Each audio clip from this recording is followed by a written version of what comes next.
Hello and welcome to Return to the Mother, an online summit where we have gathered together wisdom keepers, theologians, spiritual teachers, and inspirational speakers to share their knowledge and insights as we explore the concept of the divine feminine, goddess consciousness, and earth awareness, and whether there are any interconnecting threads as to how women are treated and anything feminine as perceived in this world that seems to be so deeply rooted in patriarchy.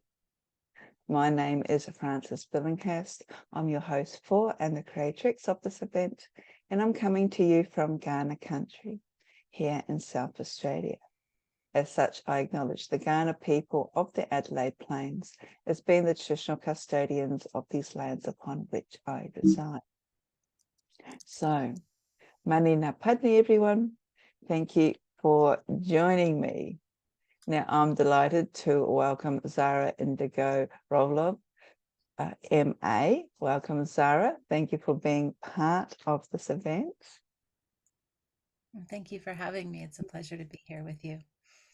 And the pleasure is also mine as well. So anyone who is not familiar with her work, Zara is an eco-psychologist, spiritual teacher and guide, pilgrimage leader, coach, author, artist, and mother. She received her master's degree in eco-psychology from Naropa University and is a master certified professional life coach. She is also a Sufi initiate and minister of walking prayer, as well as a priestess of the ancient goddess Maat. She serves truth in every way she is able to perceive it. As an endless entrepreneurial spirit, Zara owns and operates Sacred Witness LLC, the parent company for Blue Lotus Alchemy, where she offers one-to-one sessions, Sacred Witness pilgrimages through which she offers sacred travel, and Truth House Press, under which she published her first book, The Gifts of Maya. Zara guides those who find their way to her to the transformation of that which needs healing by the creating of space for the physical, spiritual, and emotional health take root.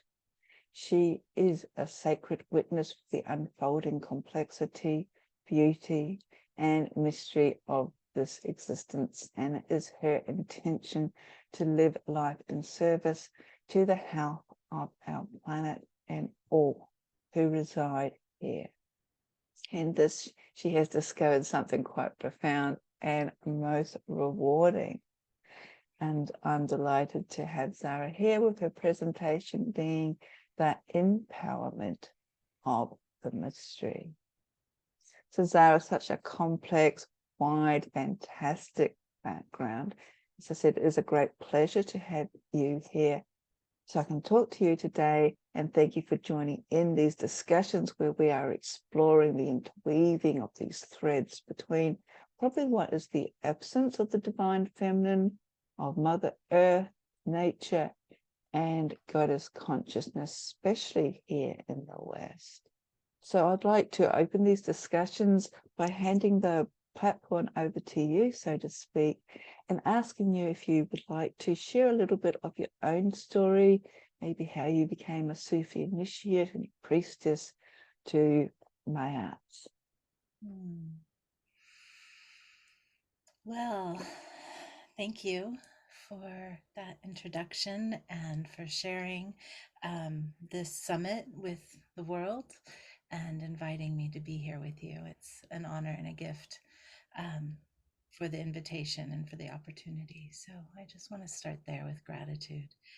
Um, I also want to apologize in advance. I have two cats and a dog who, well, this is their house and we just get the honor of living here. And occasionally they are cats and dogs. And if they become that during our time together and come up and over and around, I will do my best to keep them quiet. But anyway, I am apologizing in advance for my pets potential poor behavior, but perhaps not. We'll see. Um, so I don't even know where to begin. So that's part of what this is, right? Is the mystery, the empowerment of the mystery. And what does that actually mean? Well, empower, to be in power, to be with power, to be filled with power, empowered, right? With the mystery. Well, what does that mean? The mystery, we don't know what the mystery is. That's by its very definition, it's unknown, right? But so is the next moment, and so is tomorrow, and so is next week, right? It's a mystery. We haven't arrived there yet. So until we arrive, we don't know what it is. And there is an empowerment in surrendering to that truth, right? When we surrender to the truth that the next moment is unknown, that means the next moment is filled with endless possibilities, right?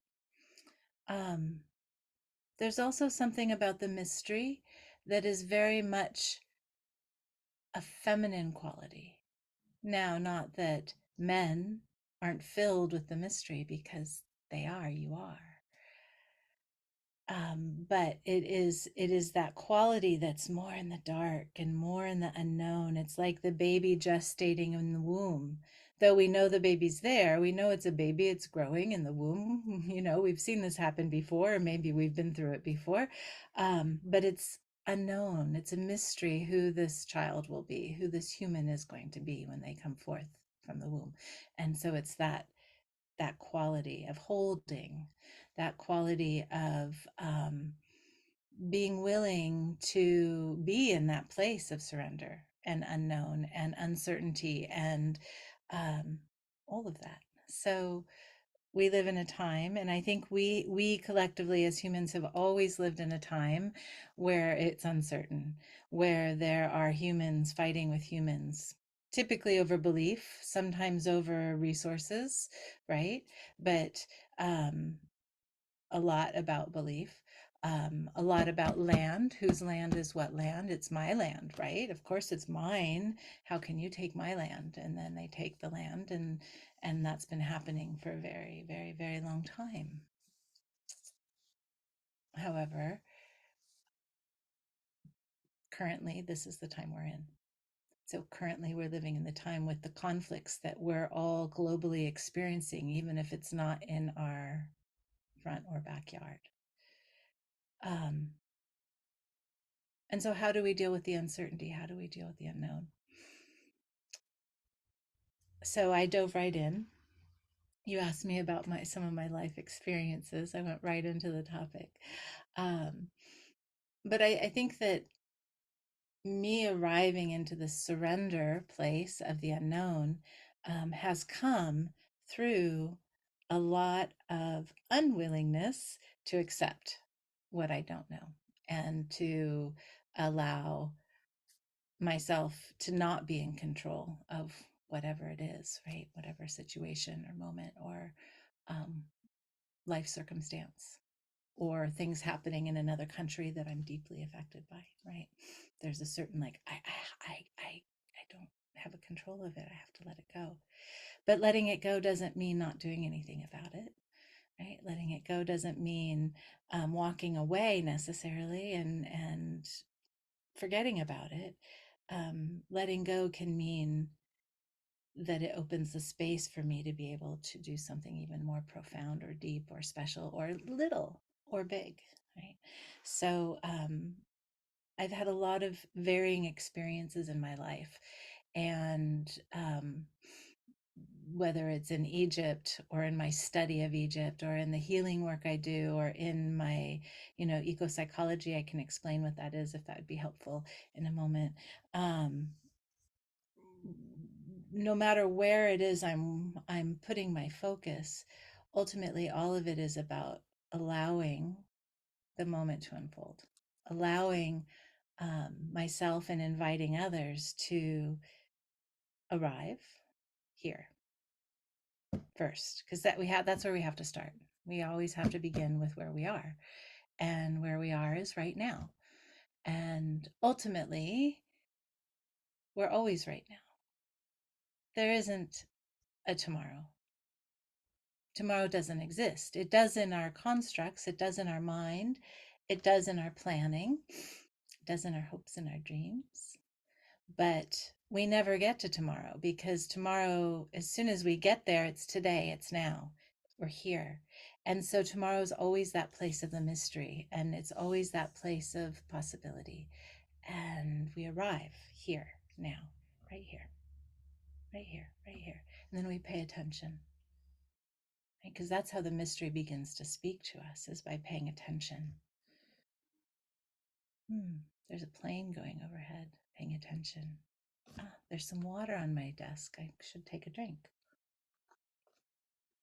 Right? Paying attention. The animals are being very quiet. There was a lot of noise when you were doing your introduction. I was like, God, I hope that they don't hear that. There's boxes cats are jumping into, but right now it's quiet. Paying attention, right? Paying attention. The dogwood is blooming outside right now.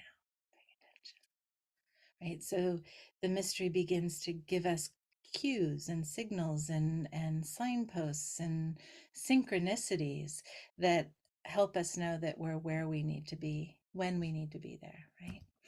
So we show up and we pay attention again and again and again and again and again and again and again into this perpetual now that we all live in, that we all exist in, and that we all co-create out of, right? Because what I'm doing here in the Pacific Northwest, in the homelands of the Kalapuya people, and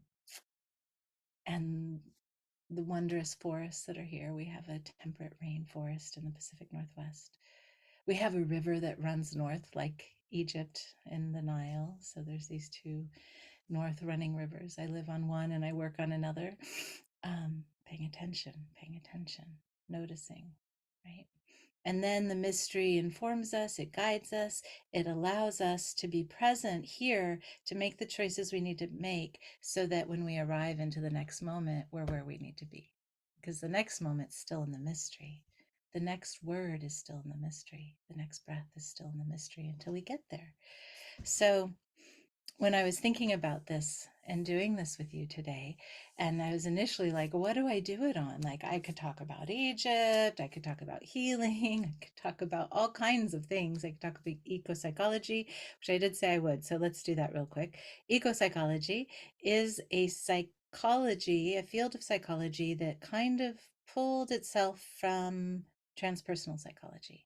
Transpersonal psychology came from humanistic psychology, just to kind of see some of that evolution. And transpersonal psychology, it began to recognize not just the psyche of the human, but what was transpersonal, what was beyond the human, what was the divinity even beyond us, right? And how do we be whole in connection with something more than, bigger than, other than ourselves? And then eco-psychology took a next step, and it then said, okay, so we've got the psyche of the me of me. We've got the spirit of me, right? That part of me that is beyond, bigger. There's, depending on what religion, what school of spirituality we look at, we could call that all kinds of things. And then eco-psychology said, but we're also the environment that we are a part of, the ecos, right? and and not just the ecos of the world outside. I have a window. When you see me looking up, I'm looking out my window at the dogwoods, and I'm like, oh, the world outside, right? So the world outside is one part of us, how we exist within the world all around us, but also our own body is an ecos. It's an ecosystem of its own, right? And so within us is life, and not just the us, but the microbe system, right? All that they're discovering in these recent days about our the ecobiome is profound, about how our bodies are a system, just like the earth is a system that all of our little bodies on the earth are a part of. So paying attention, right, to all of this. How do we arrive? How do we pay attention? How do we meet the mystery? How do we arrive into balance between the psyche, the spirit, and the ecology, right? Come into that nexus between those three. And when we arrive there, from an eco-psychological perspective, that's optimum health. That's optimum wellness. That's optimum humanness, right? What is it to be a human? Well, it means many things to be a human. What does it mean to be a human in their power, right? What does it mean to be a human in their power, accepting that we really don't know as much as we know, as many words as I can share with you, as much experience as I've had up to now in these 53 years of my life, and however many, eons the cells of me have, the material of me has existed in the cosmos. I really don't know. I don't know anything, right? Ultimately, I really don't know. And really, you don't know either, right? And that's okay. That's surrendering into the mystery. That's allowing the mystery. And then we're empowered by the mystery. So I don't know if any of this makes sense, but I would love to hear from you and what this is. I just kind of went on a mystery tour, a magical mystery tour with my words. What do So you that, what do you hear? What do Sarah, you I feel? thought that was really interesting and profound because there's so much to, I think, when our audience having to listen to this and listen to how you describe the mystery, you've encapsulated exactly what it is. And also, from my own perspective of listening to what you're saying, probably where we are now as a collective, because we need to know everything. We've got our planners and our organizers, we've got our devices that are beeping and reminding us and telling us where our next step is. Yet, in doing that, it's taking us, as you said, more into sort of the masculine mindset, the linear, away from the feminine, away from the organic nature. And I'm going beyond terms that make up gender or sex or whatever, this energetics of the masculine and the feminine. And we're doing this for ourselves, and we need to come back to just be, to surrender, to embrace that fear of not knowing. And I see, especially in the work that I do, the rise in, say, mental health issues. And a lot of that is because we are trying to almost look into the future and pre-plan. Yet we've lost this sort of sense of awe and wonder of just going with the flow and, as you said, opening ourselves up to the mystery, what is. And there's nothing wrong with that at all. Well, and I think that, when we look over the course of known history, um, there has been times in the deep past where it was a very matriarchal system, right? And that humanity lived in deep reverence of the earth and deep reverence of the feminine and recognized its unique qualities and gifts and importance in the world. Um, and then, as pendulums can, it swung, right? So now we're in this more deeply patriarchal um, impulse on the planet, all over the place. And the goal, I think, isn't to swing all the way back over to the matriarchal. The goal is to stop the pendulum from swinging back and forth and to land in the middle where we all recognize that we have both in us. That surrendering to the mystery and knowing that I don't know doesn't mean I don't study, doesn't mean and research, doesn't mean I don't plan and organize, right? I'm a ridiculous planner. Personally, I get a little OCD around planning and spreadsheets and outlines of what needs to get done, right? And then I let it go. So the planning becomes sort of like the scaffolding that then whatever actually needs to happen that's coming out of the mystery, it's almost like it's the planning we do in any given moment gives the mystery some instructions of what we're hoping for, right? Mystery, please, can this happen, right? And then you arrive into the next moment and maybe adjust the plan because the next moment's brought some information that you didn't have in the last moment. Then you fine tune and fine tune and fine tune. And sometimes we arrive in a future time that becomes the now time when we're at that future time. Time's so weird. Anyway, uh, we arrive exactly like we envisioned our plan all that time before. But sometimes we arrive and it's something completely different because we've course corrected as we've gone, right? And allowing the mystery to guide us rather than, cutting our way through it, saying this is how it's going to be, because it's never going to be the way we exactly want it. There's too much happening on the planet.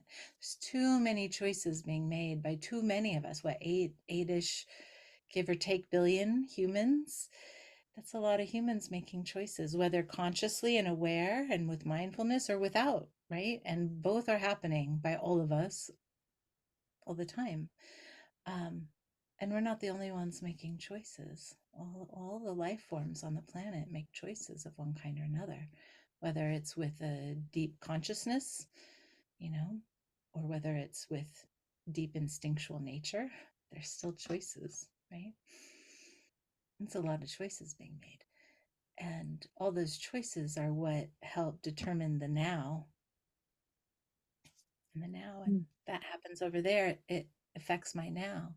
What happens to you in Australia affects my now here in the Pacific Northwest, right? Yes. And What happens at the top of the earth, if there is a top, it's an earth, it's a globe.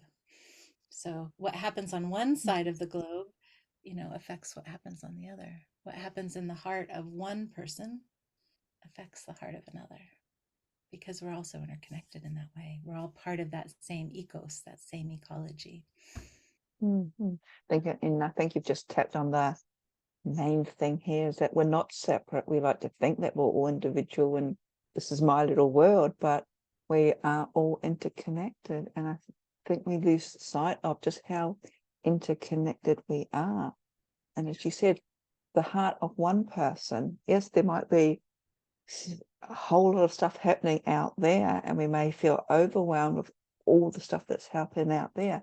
But if we focus on our heart, focus on us, bringing ourselves back into peace and calmness, then, because we're all energetic beings, not just humans, but everything else, we can affect, change, help heal, even if it's just a minute little way, somebody else, the next being that we've come across. And I know before we started this discussions, you mentioned maybe an opportunity to bring people back to a sense of balance or that beautiful gift of calmness through a short practice. I think you mentioned about the breath. So maybe this is a perfect opportunity if you would like to lead us in such a practice. It is a perfect opportunity. Your words are a perfect segue into just taking a moment, right? No matter who we are, no matter where we are, no matter what we believe, right? No matter if we believe, right? Like we're all human and we're all on earth right now. Whoever we are listening to this. I mean, maybe there's a dog in the room listening. Maybe there's a cat or a parrot or a lizard or a snake, or a fish. But for the most part, right, you're tuning in as a human wanting to learn, wanting to grow, wanting to connect. So we start there. Just take a moment to feel your body. Now, your body is one thing, it's one body. And yet, your body, as I shared earlier, is an ecos. It's an ecosystem on its own. So, just without having to go deep into any particular part of the system, just take a moment and honor this body that is you. Cast aside any judgments you have of yourself. Those aren't necessary right now. Cast aside any expectations you have of yourself. Those aren't necessary right now. Just feel gratitude for your body, for this ecosystem that is you.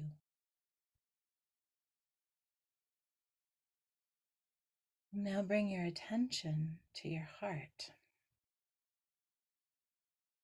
And there's the physical heart. And the physical heart takes the oxygen that we are breathing in and carries it, pumps it through our bodies, right?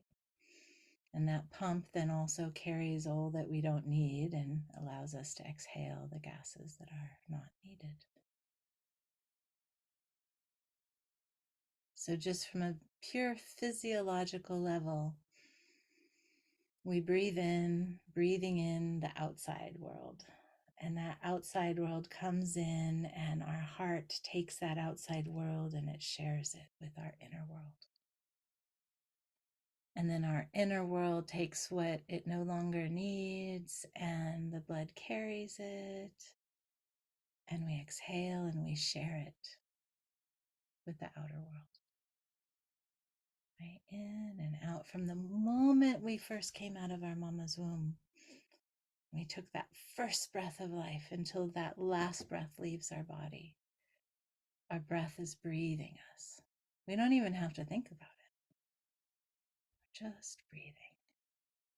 But right now we're thinking about it. Right now we're focusing our attention on this beautiful gift, this exchange of inner and outer, recognizing in that exchange of inner and outer that there is no separation.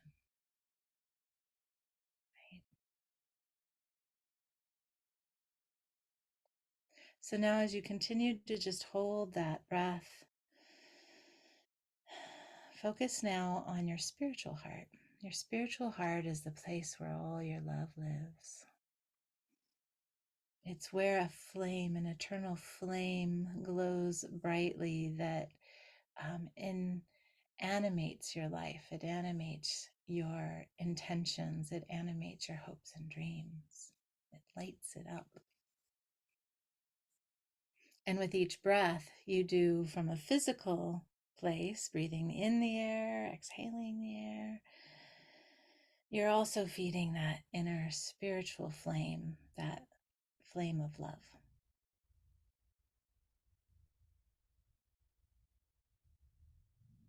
And even if it's a tiny little spark or a roaring giant sun that is inflamed within you, honor it. It's no right or wrong. There's no right way for it to be or wrong way for it to be. It's simply recognizing that spark of life within you.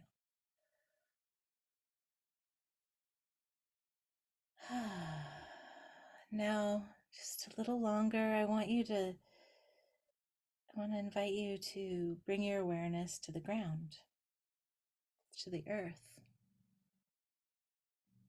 Right? Many of us are probably inside, so right under us is a floor of a building, but under the building is the earth itself, and maybe right under the building there's some construction material, some gravel, that kind of thing. But as you go deeper, you'll notice that maybe there's some insects that burrow. Maybe there's some roots of the trees that are nearby.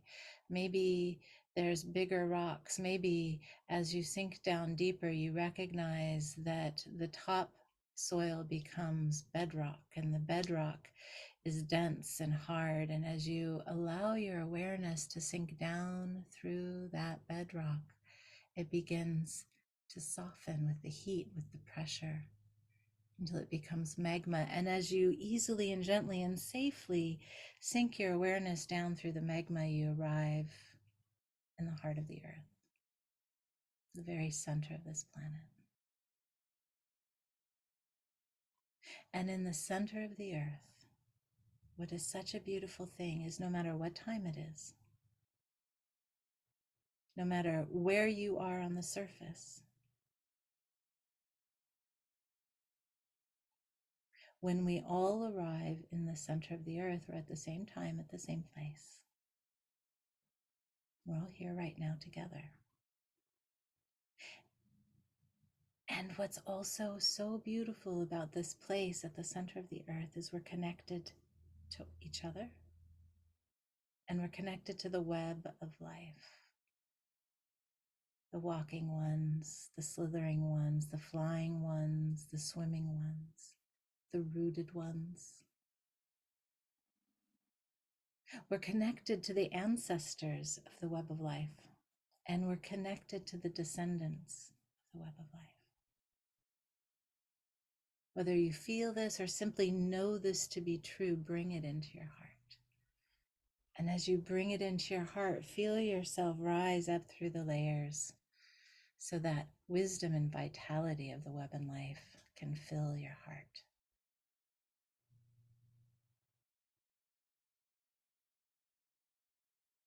And just a little longer still, we're almost there. So now in your heart is love and the wisdom and vitality of this precious planet. So now allow your awareness to rise up above your head, and going with we're all inside. Above our head is a ceiling and a roof, and above our roof is the sky, and maybe the sky is blue, maybe the sky is cloudy, maybe the sky is starry. You allow yourself to rise up, and as you rise up, you gaze down upon the planet, recognizing that from up so high there are no borders. It's one earth, one life, one people. And as you rise up, you notice the moon endlessly spiraling around the planet. You notice the sun and all the other planets. And you notice the sun is the heart flame of this beautiful solar body, right? That is you. The solar system is you. It's your solar body, just as the planet is you. It is your planetary body. And as you rise up further, you recognize, the solar system, the solar body is part of a galaxy. The galaxy is you, your galactic body.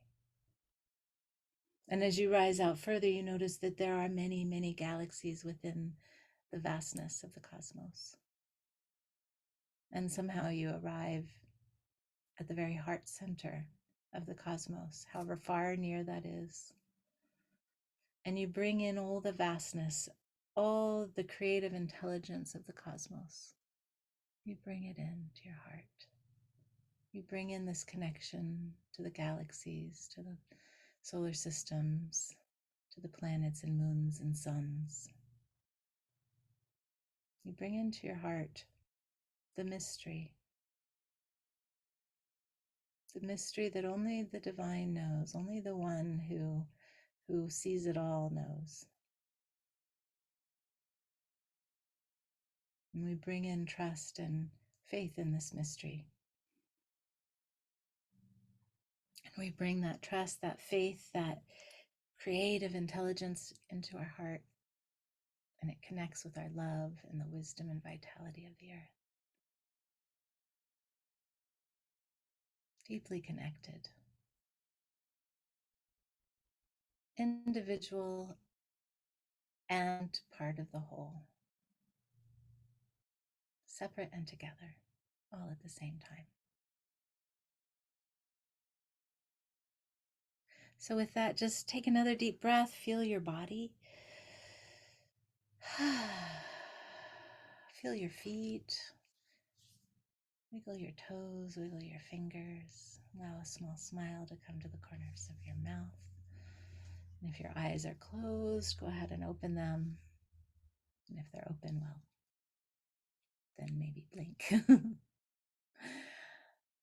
And so there you go. And one last piece I would say is that's something you can take away, simply taking one breath in to your heart, connecting with the love and the heart flame. Taking a breath in from the heart of the earth, pulling up that wisdom and that vitality, connecting to the heart of the cosmos, pulling in the creative intelligence, arriving present right here, now, between earth and sky, connected to the web of life, connected to all that is. From our very small little place, each of us, we're specks of specks in the cosmic scheme of things, right? But in the scheme of our life, we're really important. You're really important. So remember to breathe.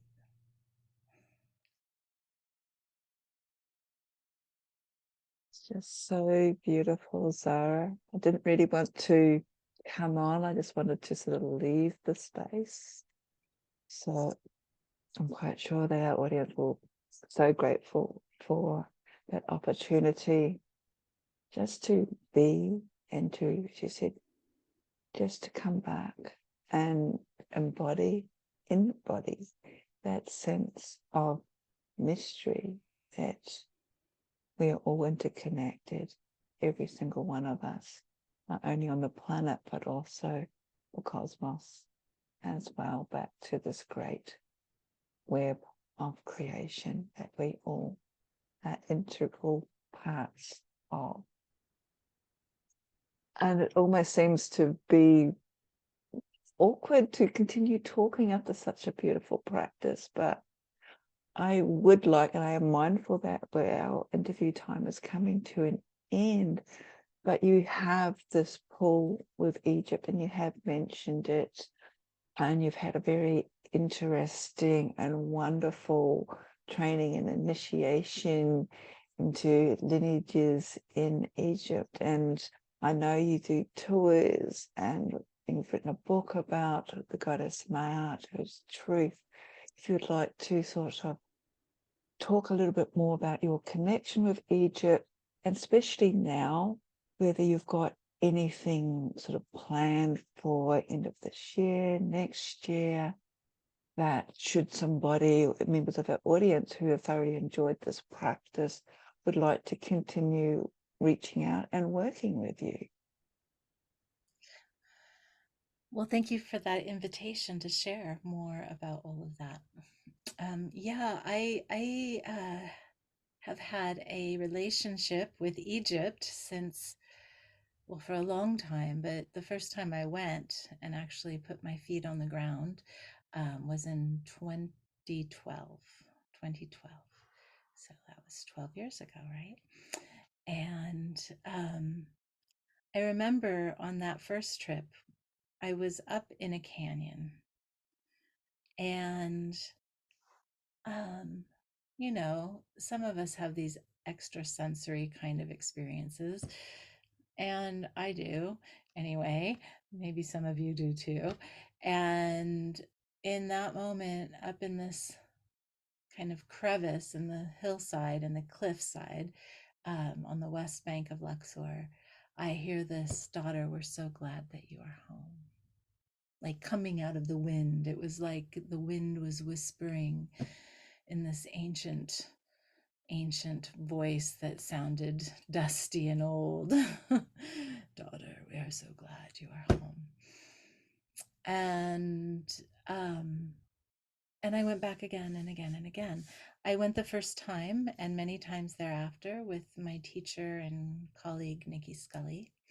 And the first time she invited me, I had I just completed a 2-year death process with my mom, and she had cancer, and um, and from diagnosis to transition, it was 2 years, and it wasn't easy.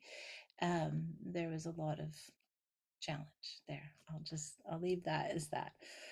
For those of you who've been through that process with a loved one, you understand it's a lot, and there's a blessing in it all the same. And there's a gift when the transition comes, and a deep grief, right? All the same. So I was still in that deep grief, and Nikki said, "Why don't you come assist me?" Because I'd been working with her for many years, and she's like, come assist me in Egypt, and I'll give you a deal. I'll give you a good deal." Right? So she helped me out with costs on the tour, and I worked for it. And I found joy. That was the other thing that happened on that first trip, is after 2 years of, like, I didn't even like what's joy? Is that a word? J-O what? J, Joe, how, right? And I found joy on that trip. And I recognized on that trip, and this is a teaching that's continued to weave into my life, that one can, we can, I can be in deep grief and feel joy at the same time. And that expands out. I can be really angry about something or even at somebody, and I can be kind, right? At the same time. And so it was this beautiful learning of paradox, of holding opposites, of recognizing that the tension created between opposites allows for something new to emerge within me and within any of us that hold those tensions and those opposites. So I went back again and again and again and again, and every time I go to Egypt, my understanding of myself and the cosmos expands. And I also come to this place every time that expansion happens of like, oh my God, I really don't know. Like, as much as I think I know, I really don't know, right? That place of the mystery coming up against it, I really don't know. And that's okay, right? I don't have to know. We don't have to know. It's okay not to know sometimes. Sometimes it's okay to know too, right? But being able to hold the discernment when I need to know and when I need to just allow, when I need to plan for, and when I just need to arrive into, right? And that's that bringing those pendulums into the center point. So the pendulum center points, Egypt, brings me to Ma'at. So Ma'at, in my opinion, there's a lot of people's opinions about Egypt and ancient Egypt in particular, because we can all have an opinion because there's no one around from then to tell us whether we're right or wrong. And, all of our assumptions come from what we've discerned off the walls, and that has some level of, well, any kind of transcribing, things get changed in the transcribing, right? So in my opinion and my belief, Ma'at is perhaps the most important of all the ancient Egyptian deities. She was not only personified as a goddess, um, but she was pure concept, right? And what she represented as pure concept was truth, the truth, not your truth and my truth and her truth, but the truth, the whole truth of all of it, right? We just went to the heart of the cosmos and the heart of the earth and brought it into our, like, that kind of span. She's the truth of it all. She's the truth of the known reality. She's that which keeps the balance, right? Which means, she keeps chaos at bay. Now, chaos is really important. You can't have order without disorder. They go together, right? That's part of the paradox of opposites. So she needs Isef, which was the ancient word for chaos. She needs that. But we collectively exist in a cosmos of order, right? The solar system is held in order by the rotation of the sun, the planets around the sun. And she is that which keeps that order in process, the cosmic order. She is also the natural law. She's that which keeps the planet with life, right? Um, and in the ancient days, the pharaoh specifically would receive Ma'at. That was his task, to receive Ma'at, to receive truth and order and balance, justice, right? Because justice is the balance and order of a civilization, of a people. And that's Ma'at also. So the pharaoh would receive all that: truth, justice, balance, order, natural law, cosmic law, harmony, reciprocity, and he would take care of it. Take care of it. Take care of it. And then when he was done with his rule, he'd give it back, right? I often wonder if the world leaders today, of all those sitting in bureaucratic political seats, regardless of their religious affiliation or political leanings, were to receive Ma'at, care for Ma'at, and return Ma'at when they are done, what the world would look like today. It would be very different. So that was Ma'at's role. They say that even the gods stood upon the foundation of Ma'at. And you'll see on the hieroglyphs, you'll see images of this. It's like a rectangle with a slanty side, almost like a ramp going up it. That's one of the symbols of Ma'at. And you'll see that symbol and you'll see a statue standing on it. Or you'll see that symbol and you'll see, carved relief on the wall of a throne with one of the gods sitting upon it, right? And so even the gods need truth. They can't exist without it, right? So she's the foundation for all of us. And you mentioned it, so I'm going to bring it in. I wrote a book. And if you've ever written a book, you know it's a big task. And if you're writing a book, you know it's a big task. And if you would like to write a book, do it. Do it. All you got to do is do it every day or every other day or, once a month, but you just do it. And every time you do it, you get a little closer to the book being done until one day you hold it in your hands. And when you hold your book in your hands, it's a miraculous moment. So my book is called The Gifts of Ma'at. And this isn't really my book. This is Ma'at's book. And it's got some information, kind of a little bit about what I've just shared, a little more about her mythos, a little bit more about her symbols and what they represent, and a little bit more about some of the other deities and what they represent.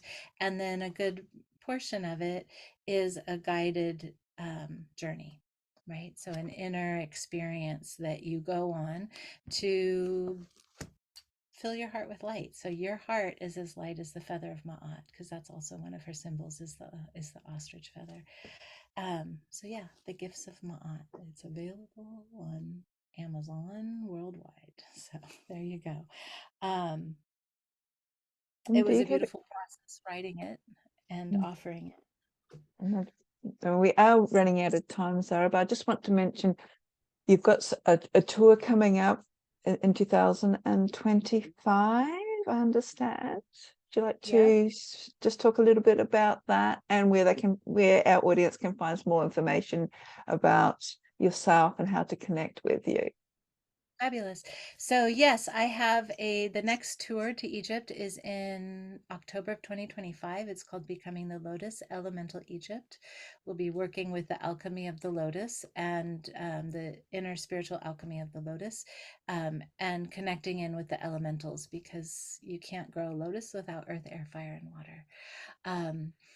And that one is I should know this in my head, but I think it's the 14th to the 20th. Anyway, I'll give you the website and you can look up the dates, but it's middle of October 2025. And then there's another one that is happening in August of 2027. Those are the two I have on the books right now. And August of 2027 is called the 2027 Amun-Re Solar Eclipse Egypt Journey. There is a solar eclipse that is transiting directly over Egypt. And our goal and our plan, inshallah, as they say in Egypt, is to be on the river when the transit happens just north of Luxor. So those are our two tours. And it's a hot tour. So if you have an aversion to heat, that is not your tour. It is the Amun-Re tour, for real, right? The seen and the unseen sun, which is what Amun-Re represents. And Egypt in August is hot. It is very hot. Everything will be geared towards the morning and early. We'll have some private visits on both tours. We'll have some private visits before the public hours, so that we have the benefit of meeting the Sphinx on our own with just our group, and a few other places to have special moments like that. So you can find information about those tours at sacredwitness.com. Okay, sacredwitness.com. That's the website for Sacred Witness Pilgrimages, which is the company that runs all my tours, my company that I run all my tours with. And then a slight variation of that URL, if you go to sacredwitness.center, that is sort of the hub or the center point of all the various things that I do in the world. So if you go there, from there, you can there's a link to the tours. There's a link to Blue Lotus Alchemy, which is the one-on-one spiritual guidance, coaching, consultation work I do with people, and then other things. So that's how you That's can. That's wonderful, Zara. And all the links will be below this recording, including, and we haven't had time to mention it, you do have a gift, and that is of a 15-minute Anubis Oracle card reading. But I'll put all the links below how people can reach out to you. I like the idea that you're giving us some prior warning so we can start saving those pennies for these wonderful sounding trips. I'm very interested in the sun god one, even though I don't like the heat that intense. We'll just see how things go. But the whole There's tricks, idea, right? There's tricks. We have a sun umbrella. We put water around our neck. We'll figure it out. Drink yeah, less. well, I live in Australia. We have intense summers here, so and we cope. But as I said, these are almost like once in a lifetime experiences, so they sound absolutely wonderful. And as I've been mentioning, to find out more about Zara, these wonderful tours, her fascinating book on my art, everything else she does, please scroll below this video and find the links to her website and everything else that she offers. So once again, Zara, thank you very much for sharing your knowledge and wisdom with us today. It's been an absolute delight. It's unfortunate that we're running out of time. I could have listened to what you're offering us in your beautiful connection, reminding us to come back to this empowerment, this embodiment, this sense of self, and embracing the mystery that is around us. So thank you very much for being part of us today. Thank you so much for having me. Can I end us with a small Rumi poem? You certainly can. Okay. So let's take another deep breath, connecting that heart center, earth, sky energy, presence. Rumi says, the clear bead in the center changes everything. There are no edges to my loving now. They say there is a window between one soul and the next, but if there are no walls, there is no need for the window or a latch.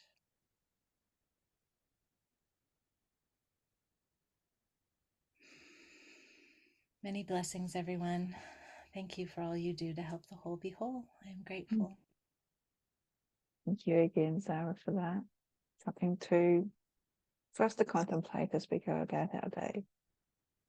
And to everybody who's watching this, Natalia, I hope you have enjoyed this interview, this discussion that we'll be having with Zara as much as I have. And I look forward to seeing you again. Blessings.